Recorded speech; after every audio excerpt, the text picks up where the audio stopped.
There are moments in life that begin quietly, so quietly you might miss them if you blink, but later become the kind of memories that shake the soul. This story begins on a warm afternoon in a small family restaurant, where sunlight spilled through wide glass windows and settled softly on the tables. People laughed, plates clattered, the smell of fresh fries filled the air, and yet, in one corner, a young woman stood frozen as if every sound in the world had disappeared. Her daughter, a tiny girl no older than 4, stared wide-eyed at the plates of crispy chicken and golden fries placed before a father and his young daughter at the next table. And in that moment, even from across the room, anyone could see it: hunger, innocence, and yearning mixing into one heartbreaking expression. The mother noticed it too, and her eyes filled with panic. She grasped her daughter's hand, lowered her head, and turned as if to leave silently without drawing attention to their situation. She didn't want pity. She didn't want eyes. She only wanted to disappear. Before the story unfolds, if you believe in kindness, second chances, and the power of good people still existing in this world, please take a moment to like, comment, share, and subscribe to Kindness Thread. Your support helps stories like this reach more hearts. The mother's name was Mira, a woman who once had dreams as bright as the morning sky but whose life had slowly been overshadowed by circumstances she never saw coming. After her husband abandoned them without warning, leaving behind debts and empty promises, Mira found herself juggling 2 small jobs, sleepless nights, and a constant fear of failing her little daughter, Lila. Their days were built around survival. Their nights were built around hope. And yet hope was sometimes harder to find than food. That day, Mira had walked into the restaurant not to eat but to collect a job application.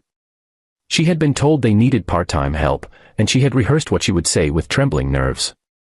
She hadn't planned on her daughter witnessing other families enjoying food while she had nothing to offer. She hadn't planned on her stomach growling loud enough for Lila to hear. And she definitely hadn't planned on Lila stopping dead in her tracks, transfixed by the plates on the neighboring table. The man at that table was Adam, a single father raising his 10-year-old daughter, Emily. He was dressed simply, a man who had learned to navigate life with quiet strength. His daughter sat beside him, full of youthful joy, chatting about school and friends. Their table was filled with food, not a feast, but enough to look like luxury to a starving child. Adam noticed the little girl's gaze first. Her small hands clutched the edge of her mother's dress, her eyes locked on the chicken as if she were watching the answer to a prayer she hadn't dared to speak out loud. There was something about hunger in a child's eyes that pierced deeper than words. It wasn't noisy. It didn't scream. It simply sat there, silent, pure, and impossible to ignore. Mira saw Adam noticing them and instantly tugged her daughter away, whispering apologies in a shaky voice, desperate to disappear before anyone could think she was begging. In her world, dignity was one of the few things she still had left, and she protected it fiercely. But Lila's small footsteps faltered, her head turning again toward the food as though her heart refused to listen to her mother's urgency. Adam stood up slowly, torn between respecting their privacy and wanting to help. He had known struggle before. He had known the kind of days where pride bites you harder than hunger. He couldn't just sit there. He couldn't pretend he hadn't seen. Something inside him refused to let the moment pass. Mira tried to hurry to the door, her heart pounding with the familiar mix of fear and embarrassment. She hated this feeling, this quiet shame that came from not being able to give her daughter simple things. In her pocket was enough money for bus fare and 1 loaf of bread. That was it for the day. She had hoped to stretch it across 2 meals. Every step toward the exit was heavy, each one a reminder that life had reduced her to this. And then everything paused. Lila tugged at her mother's hand and turned to look back once more, her eyes big, honest, and filled with longing. Adam couldn't bear it. He walked closer, not fast, not loud, just with a gentle determination that carried warmth rather than judgment.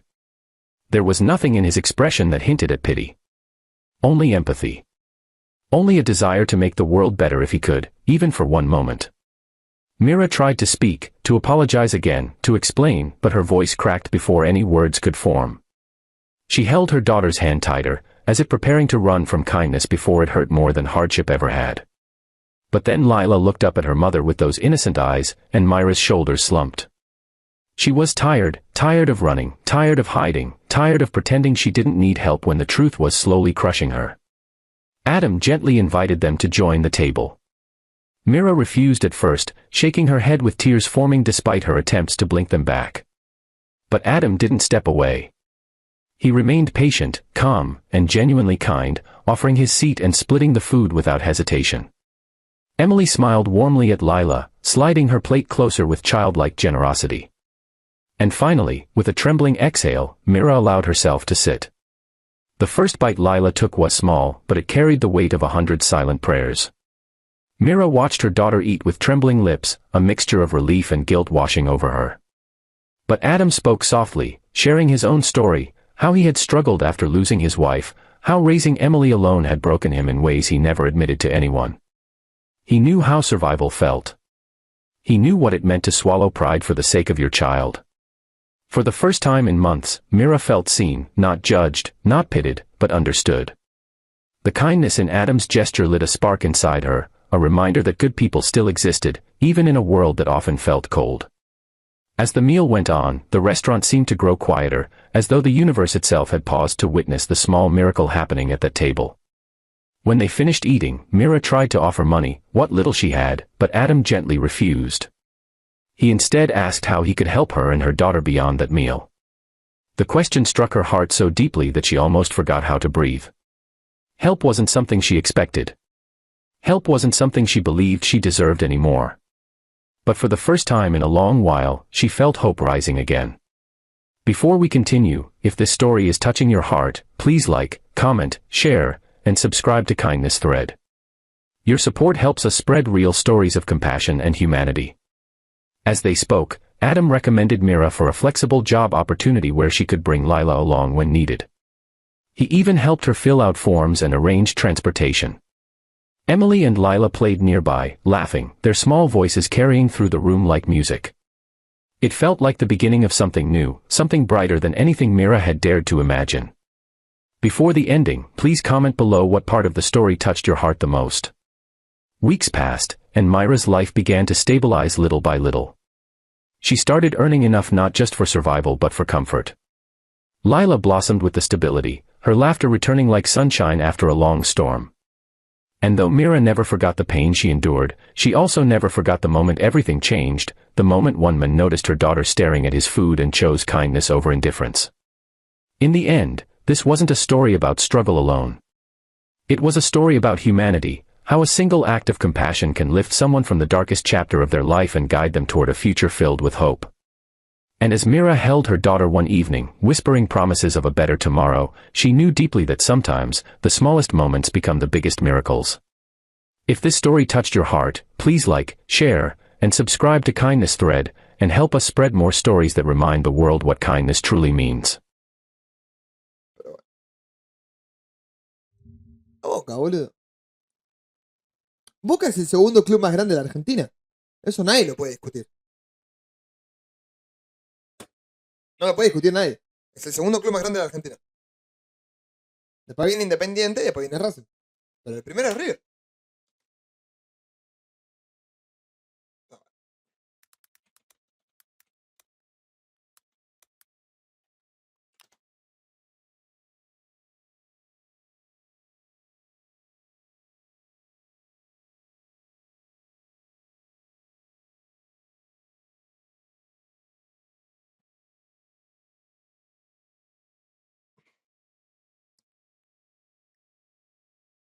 Bueno.